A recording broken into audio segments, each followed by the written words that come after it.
Okay, chapter 48 of Genesis might sound a little out of the timeline. Sometimes this happens where they tell a certain part of the story and then they kind of go back and tell, oh yeah, we forgot this, we're going to add this in. I don't know why Moses did that, why he didn't keep it as chronological. Like the story of Joseph was very chronological. But now, in the last chapter, we heard the promise Jacob made Joseph promise him to bury him when he died, and he died. But now in chapter 48, Jacob is alive. So this is before he died. So chapter 48 actually happens within the context of what we talked about in chapter 47. So I know that sounds a little crazy, but that's just how the scriptures are written. We're going through them by chapter, but the chapters aren't completely lined up in a timeline fashion. If you're liking these videos, though, please like them, the actual videos themselves. That helps the algorithm on YouTube to help these videos be seen by more people. If share the videos, tell your friends about them. Leave in your comments what you think about these videos and the stories that we've been learning. I would love to hear feedback from you on how you think about these. Okay, let's jump into 48. Jacob tells of the appearance of God to him in Luz. He adopts Ephraim and Manasseh as his own children. Jacob blesses Joseph.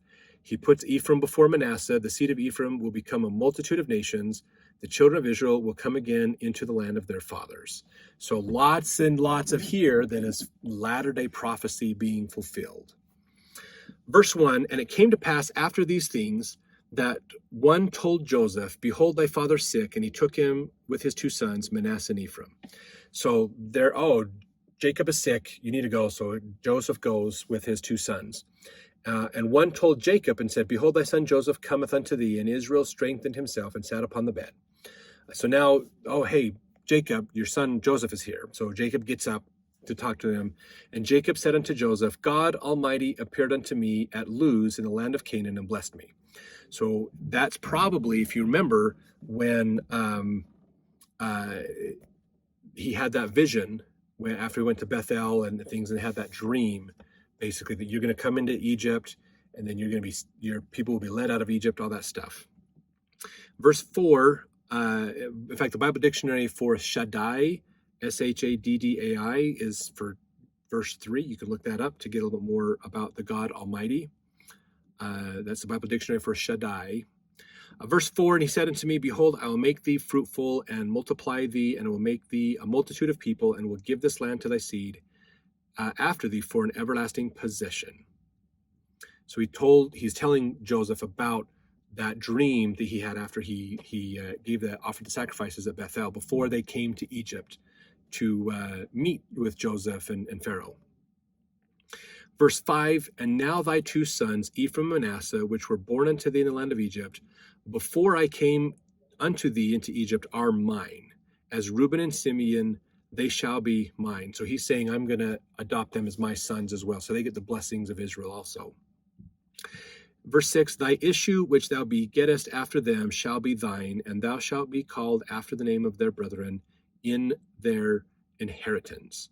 So when they have kids, they'll all be your kids, but these two kids are mine. Almost like he's got, two more, 13 and 14, two more sons in the tribes of Israel. So Jacob brings them in as if they are tribes of Israel, basically.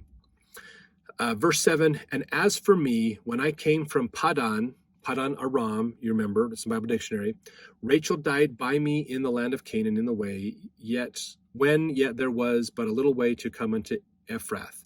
And I buried her there in the way of Ephrath. The same is Bethlehem. You can look that up in the Bible dictionary as well. Kind of cool. And Israel, verse 8, Israel held Joseph's sons and said, who are these? So remember, Israel is blind. Verse 9, Joseph said unto his father, they are my sons, whom God hath given me in this place. And he said, bring them, I pray thee, unto me, and I will bless them. So this is a blessing from the patriarch of the family, or a patriarchal blessing that is being given, basically. Verse 10, now the eyes of Israel were dim for age, so that he could not see, and he brought them near unto him, and he kissed them and embraced them. So he's embracing and kissing these two kids. And Israel said unto Joseph, I had not thought to see thy face, and lo, God hath showed me also thy seed. So he got to see Joseph's kids, which he was grateful for. Verse 12, and Joseph brought them out from between his knees and bowed himself with his face to the earth. So he kind of pulls them out so they're not, he's hugging them, kind of brings them out from that hug. And verse 13, and Joseph took them both, Ephraim in his right hand toward Israel's left hand, and Manasseh in his left hand toward Israel's right hand, and brought them near unto him. So Joseph sets up the kid so that his oldest is near Israel's right hand. Now remember, the right hand is usually seen as the favorable one. So Joseph is positioning with his oldest, Manasseh, in the right hand, basically. Verse 14, and Israel stretched out his right hand and laid it upon Ephraim's head, who was the younger, and his left hand upon Manasseh's head, guiding his hands wittingly, for Manasseh was the firstborn. So this is kind of an interesting thing that's going on. We've kind of seen this idea of the birthright going to not the oldest. That's Jacob and Esau had that same thing. So now and Joseph got the birthright, the priesthood, because he was the worthy one. The rest weren't that worthy. So when Joseph positions them so that Manasseh would get the blessing as the oldest, Jacob changes his hands over so that it's Ephraim that's getting the right hand put on him to get the blessing. Verse 15, and he blessed Joseph and said, God, before whom my fathers Abraham and Isaac did walk, the God which fed me all my life long unto this day, the angel which redeemed me from all evil, bless the lads, and let my name be named on them, and the name of my fathers Abraham and Isaac, let them grow into a multitude in the midst of the earth. So he's giving this blessing. And then Joseph, verse 17, saw that his father laid his right hand upon the head of Ephraim. It displeased him. And he held up his father's hand to remove it from Ephraim's head unto Manasseh's head. So Joseph looks up and realizes, oh, he's crossed his hands. He's blessing the wrong kid. So let me go help my dad, because he can't see, to switch this. And Joseph, verse 18, Joseph said unto his father, not so, my father, for this is the firstborn. Put thy right hand upon his head. And his father refused and said, I know it, my son, I know it. And he also shall become a people, and he shall be great. He also shall be great, but truly his younger brother shall be greater than he, and his seed shall become a multitude of nations. So Ephraim's seed will be a multitude of nations. Manasseh's seed will also be a large amount of people, basically. Verse 20, and he blessed them that day, saying, in thee shall Israel bless, saying, God make thee as Ephraim and Manasseh. And he said Ephraim before Manasseh. So, and Israel, let's just finish this. Verse 21, Israel said unto Joseph, behold, I die, but God shall be with you and bring you again unto the land of your fathers. So he's telling him, you and your descendants will go back and you'll inherit that land. Verse 22, moreover, I have given unto thee one portion above thy brethren, which is the literal birthright, which I took out of the hand of the Amorite with my sword and with my bow. So he got that, and he gave that, remember, gave the extra double portion to Joseph. And so he conquered that land and was able to gather that up, the land of the inheritance, basically.